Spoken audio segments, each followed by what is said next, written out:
Joginder sir. ठीक है, Bible है, कुरान है। हाँ जी sir. Joginder sir, 10 minute left. ठीक है सर, ओके। 5 मिनट और दीजिए पढ़ाने के लिए। ठीक है सर।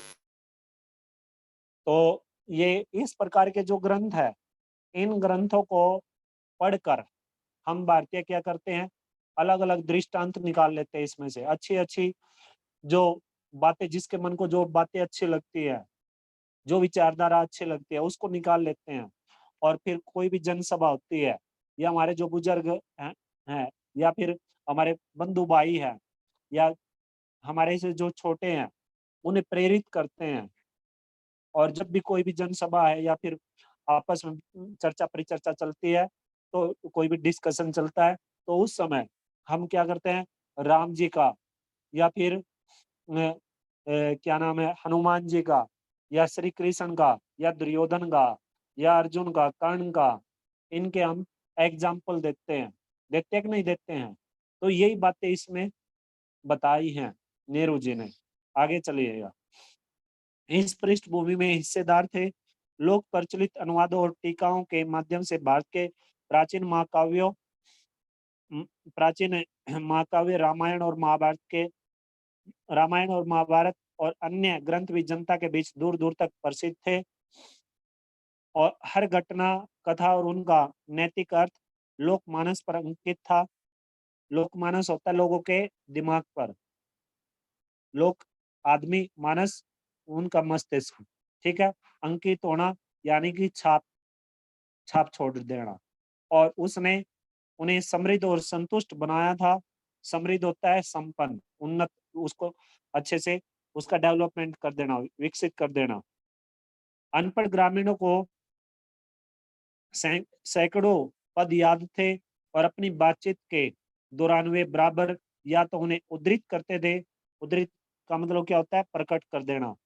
और अपनी बातचीत के दौरान वे बराबर या तो उन्हें उद्धृत करते थे, उन्हें एग्जाम्पल के तौर पे देते थे, या फिर किसी प्राचीन रचना में सुरक्षित किसी ऐसी कहानी का उल्लेख करते थे जिससे कोई नैतिक उपदेश निकलता हो। जैसे हम गीता का उपदेश सुनते हैं।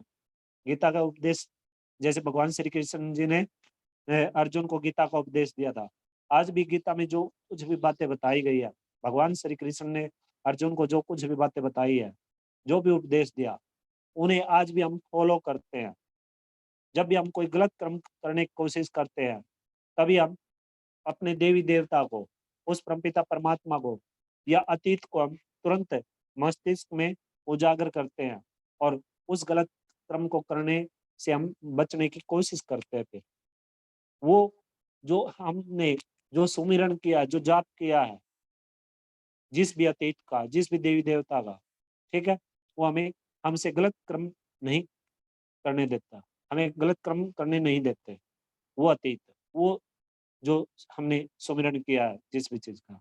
ठीक है, आगे चलिएगा। रोजमर्रा की जिंदगी के मसलों के बारे में सीधी सादी बातचीत को ये देहाती लोग, देहाती क्या होता है, जो गांव के होते हैं, देहाती लोग जब इस तरह का साहित्यिक मोड़ देते थे, तो मुझे अक्सर बहुत आश्चर्य होता था। यदि मेरे मन में लिखित इतिहास और लगभग, अगला पृष्ठ निकाल लीजिएगा, सुनिश्चित तथ्यों से निर्मित सुनिश्चित तथ्यों से न- निर्मित, निर्मित क्या होता है, जो निर्माण किया गया है, तस्वीरों का भंडार था, तो मैंने महसूस किया कि किसान के मन में भी अनपढ़ किसान के मन में भी उसका अपना तस्वीरों का भंडार है। यह बात अलग है कि उसका स्रोत पूरा कथाएं एवं परंपरा और महाकाव्य के नायक नायिका ही अधिक थे, और इतिहास बहुत कम। तीस पर भी, तीस पर का मतलब होता है इस पर भी, तीस पर भी वह बहुत स्पष्ट होता था। मैं उनके चेहरे, उनके आकार और उनकी चाल ढाल को ध्यान से देखता। उनके बीच बहुत से संवेदनशील चेहरे का मतलब क्या हो गया, मन को भावुक करने वाले जो चेहरे होते हैं, ठीक है, उन्हें संवेदनशील चेहरे बोलते हैं। बलिष्ठ देह, बलिष्ठ देह का मतलब होता है जो बलशाली शरीर होता है। देह का मतलब होता है शरीर, बलशाली शरीर, ठीक है। और सीधे साफ अवयव वाले पुरुष दिखाई देते हैं। महिलाओं में लावण्य लावण्य क्या होता है? लावण्य का मतलब होता है सुंदरता। लावण्य का मतलब क्या होता है? सुंदरता। महिलाओं में लावण्य, नम्रता, गरिमा और संतुलन के साथ-साथ एक ऐसा चेहरा जो अवसाद से भरा हुआ था।